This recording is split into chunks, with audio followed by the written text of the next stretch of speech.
Good afternoon, race fans. Welcome to Concord Speedway. I'm Aaron Johnson with the Johnson iRacing team bringing you today's feature event. It is Season 4, Week 4 of 2021 in the iRacing Advanced Legends Cup. Let's have a look at today's starting lineup. Starting the 11th spot in car number 11, racing out of the Atlantic region, that will be Gavin Whitley. Starting in the 10th spot in car number 8, racing out of New York, it is Jay Mitchell. And starting 9th in car number 6 out of the Carolinas region, that's Noah Matheson. Those three cars didn't make the starting grid in time, so they will be starting from the pits. Now, starting in the 8th spot in car number 3, that's Matthew Gordon from the Virginias. In the 7th spot in car number 9, it's Aaron Moldenauer, the Pabst Blue Ribbon Legends car from the Midwest region. Michael Farrow will start in the 6th spot in car number 10, Michael racing out of Florida. In the 5th spot in car number 4, it's the Green Bay Packer Legends car of Jake Johnson. Jake will show up on your screen as car 99, but on the telemetry in the bottom left-hand corner of your screen, he's going to show up as car number 4, Jake racing out of Bailey, Colorado. Let's have a look now at the top 3 starters. Starting in the 3rd spot, in car number 1, it's the Thrustmaster Thrustmaster Ford of Kyle Westby out of the West region. Starting 2nd in car number 2, racing out of Australia, New Zealand, that is Jason Merrifield. And on the pole in car number 1, that's Julio Diana. Today's field, a strong one, 90 combined asphalt oval wins between these 11 drivers. It's going to be Julio Diana leading us to the green flag. Diana having some problems here, so we're going to zoom in on the 2 of Jason Merrifield as Julio Diana's having some trouble. It's Diana, Merrifield, Westby, Sharon Knox, and Jake Johnson, the top 5. That 3rd row outside's Michael Farrow. Michael Farrow in the third row outside. So the pace car is in. It should be Julio Diana leading them to the green, but Diana's car has completely disappeared. There's Diana, hops back in. He hammers the throttle. It's going to be Julio Diana with the lead, followed by Merrifield, and then the 1 of Kyle Westby. As we see the 7 of Sharon Knox make a wild dive between those front 2 cars. Knox trying to make her way out front. Sharon Knox will be your de facto leader unless Julio Diana's car begins to show up again. So Sharon Knox out front. And now it's Diana out front. So we're going to have some internet issues with Julio Diana. It'll be Diana 1, Knox 2. The 1 of Westby is in 3. Merrifield has moved back into the 5th spot as Jake Johnson has jumped into 4th. He's now looking to the high side of the 1 of Westby. We're going to stay on the 7 of Sharon Knox for the time being, simply because of the unreliability of the connection that we've got for Julio Diana. Knox looks to the outside as they go through the dog leg. Now into turn number 3, and then somebody goes around there. That looks like it's the 1 of Kyle Westby. Westby went around. I don't know if Johnson got into Westby or if Westby went around on his own. In either case, it is Diana, Knox, Johnson, then Westby, Merrifield, and Matthew Gordon. Julio Diana continues to hold on to the lead. Westby is all the way back around. It looks like if Johnson did get into him, Westby may be trying to show his displeasure. That's the 1 of Westby. Now it looks like Sharon Knox gets into Julio Diana. Knox up against the wall, down to the inside, crashes into the 1 of Kyle Westby. That's going to give the lead to Jake Johnson. So Jake Johnson's going to be out front. Johnson also involved. The grill knocked off the 99 car, but Jake Johnson surviving that incident to take the lead. It'll be maybe Julio Diana in 2nd. Johnson's car with a tremendous amount of damage. Jake Johnson in the 1st spot, Sharon Knox in 2nd after that accident where Knox got into the 5 of Julio Diana. Not sure that's really Knox's fault, as Sharon Knox having to deal with that flickering car, not knowing exactly where Julio Diana was going to be. That's just how things are going to work sometimes. Jake Johnson out front as he hangs on to the lead at Concord. We are 7 laps into a 40-lap event. The 99 car of Jake Johnson up front. The front end of that car all torn up. Looks like the right rear fender also missing on the 99. Jake Johnson with a tremendous amount of damage, just going to try to nurse this car home and hope that he can keep it healthy and win this race. Jake Johnson is closing in on some lap traffic. That looks like it could be the 3 of Matthew Gordon. Not absolutely sure about that.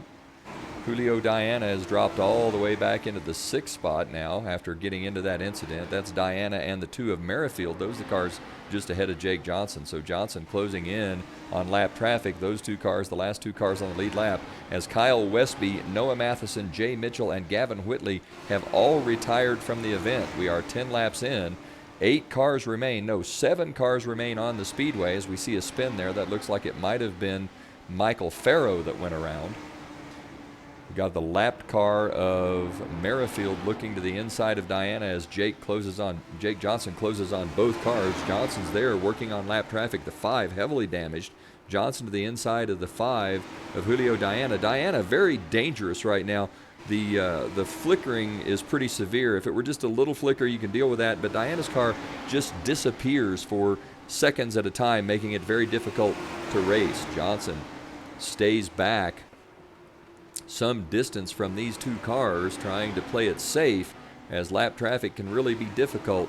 Johnson gets into the 5. Looks like Johnson and the 5 get together. Johnson backing off. I think that might have been just Jake Johnson's fault as he was trying to get around the 5. Diana now giving Johnson some room. Jake Johnson with a big lead. We are 13 laps into a 40-lap race, and it's Jake Johnson leading. Let's have a look at how they run on the speedway. Out front in car number 99, that's your leader, Jake Johnson. The next car on the speedway is the 5 of Julio Diana. Diana in the 5 car now 1 lap down in 6th. On the speedway behind Julio Diana, that's the 3 of Matthew Gordon. Gordon being shown 1 lap down in the 7th spot. Behind Gordon, it's Sharon Knox in the 7. Sharon currently in the 2nd spot.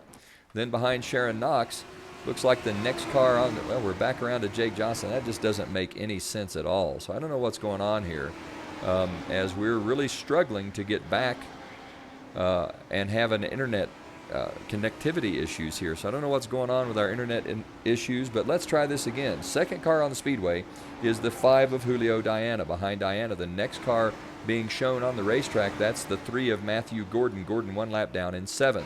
Behind Gordon, that's the 7 of Sharon Knox. Knox about 8 seconds behind in the 2nd spot. Behind Knox, that's the 9 of Aaron Moldenauer. Moldenauer, that Pabst Blue Ribbon Legends car. He's currently being shown on the lead lap in the 3rd spot. Behind Moldenauer, it's the 10 of Michael Farrow. Farrow currently being shown in the 4th spot. He's the last car on the lead lap. Then we're back around to Jake Johnson as only 7 cars remain on the speedway. We are 18 laps in to a 40-lap feature event. Jake Johnson continues to lead. It's Johnson followed by Knox, Moldenauer, and Farrow. Those 4 cars, the only cars remaining on the lead lap. Jake Johnson trying to nurse that damaged race car to a win at Concord. Johnson rolls into turn number 3. Now through the center of 3 and 4 onto the front straightaway. Johnson closing in on some lap traffic. That looks like the 2 car of Jason Merrifield that would be just ahead of Jake Johnson there. I'm not absolutely certain about that. A little bit too far away to see which car that is. Now that's the red and black car. That's the 10 of Farrow. So Johnson is closing in on the 4th place car, trying to put him a lap down as Jake Johnson makes his way around the speedway. The 99 showing some heavy damage from an early accident that involved Knox, Diana, and Kyle Westby. Westby now out of the competition as Jake Johnson closes in. He is closed onto the 10. Johnson looking to the inside. The 10 trying to give him some room, but I think Johnson's car just doesn't want to turn. All that damage to the front of the race car, making it very difficult to handle that damaged number 99. Johnson down the front straightaway. He's going to go by. There will be 18 to go. We're past the halfway point as Jake Johnson continues to lead. It's Johnson, Knox, Moldenauer, and then Farrow, Merrifield, and Diana, the top 6. Only 3 cars remain on the lead lap, and we can see Jake Johnson now just starting to see the 9 of Moldenauer coming into view. Moldenauer in the Pabst Blue Ribbon Legends car would be in 3rd, the last car on the lead lap. Jake Johnson beginning to close on Aaron Moldenauer. We can see Moldenauer racing hard with the 7 of Sharon Knox. Those 2 cars both for position. Johnson getting ready to put the field a lap down. Johnson leads. He is closing very rapidly on the 9 of Moldenauer and the 7 of Sharon Knox. Jake Johnson with a damaged race car, but still the class of the field at Concord Speedway. Johnson rolls out of turn 1 onto the back straightaway now through the dogleg. Johnson out of the dogleg comes into turn number 3. You can see him closing in on the 9. That's the PBR car of Aaron Moldenauer. Johnson now out onto the front straightaway as Moldenauer and Sharon Knox are racing for position. Johnson with a very quick race car, closing rapidly on Aaron Moldenauer and Sharon Knox. It's the Aaron and Sharon show, but it's Jake Johnson out front as he closes in. Johnson now just a few car lengths back as he has closed very rapidly on these 2 lapped cars. Johnson looking to put both cars a lap down. Moldenauer and Sharon Knox racing for position. This could be dangerous for Jake Johnson, already in a damaged race car, as Knox and Moldenauer just lets Johnson go. Johnson goes to the high side. Moldenauer stays low. She's decided she's going to run Johnson hard, dives down into the corner, drives that car in a mile deep underneath Jake Johnson, then pushes up, very nearly gets Jake Johnson in the back bumper, but Johnson manages to survive as there's a spin to the inside. Jake Johnson nearly getting wrecked by the 7 of Knox. Moldenauer had let Johnson go. I think Aaron Moldenauer decided he's just going to try to race the 7 once the leader got by. Let's make one more pass through the field and see how they run on the speedway out front. That's the 99 of Jake Johnson. In second, that is the 7 of Sharon Knox. Knox running in the second spot. She's a lap down. Then just behind Knox, it's the 9 of Aaron Moldenauer. Moldenauer trying to find his way around Knox. Can't quite get it done there. Next car on the speedway behind Moldenauer is the 10 of Michael Farrow. Farrow currently shown in 4th, 1 lap down. Then behind Farrow, it's the 5 of Julio Diana. Diana getting ready to go 2 laps down as Jake Johnson tries to find his way past. We're back around to our leader, Jake Johnson. Johnson, with 8 laps to go, has lapped the field. Only 5 cars remain on the speedway as Jason Merrifield and Matthew Gordon have also withdrawn from the event. It's become a bit of an endurance race here just to see who can hold on the longest. Every car on the speedway, maybe with the exception of Aaron Moldenauer, showing some kind of damage. Jake Johnson leads. He's followed by Knox, Moldenauer, Farrow, and Julio Diana. Those 5 cars, the only cars remaining on the speedway. The 10 spins to the inside. Michael Farrow spins out, goes another lap down. That'll drop Farrow 2 laps down, and Julio Diana will take the position away. That'll move Diana back up to the 4th spot. Diana was your pole sitter involved in that early incident with the 7 of Sharon Knox. Out front, Jake Johnson leads. There'll be 5 to go this time by. It's Johnson 1, Knox 2, Moldenauer 3, Diana 4, and Farrow 5. Looks like Sharon Knox may have withdrawn from this race. Aaron Moldenauer in the pits. I wonder if Sharon Knox and Aaron Moldenauer had an accident. Moldenauer looks like he got into Knox somehow, and Moldenauer is stuck on the pit wall. It'll be Jake Johnson with the lead, Sharon Knox in 2nd, Moldenauer 3rd, Diana 4th, and Farrow 5th. Julio Diana will now have moved up into the 2nd spot, 2 laps down, as this has been a wild race, all kinds of accidents. 3 laps to go this time by. Only 4 cars remain in the race, 3 of those cars on the speedway, as Aaron Moldenauer is in the pits. Jake Johnson leads. He's got a 2-lap advantage over Julio Diana and Michael Farrow. What a crazy race this has been as Jake Johnson continues to lead the field. Johnson now closing in on the 10 of Farrow. Johnson with 2 laps to go, and with a 2-lap lead should just be content to run his own race here. No reason to try to pass lap traffic and take any chances. Johnson takes the white flag.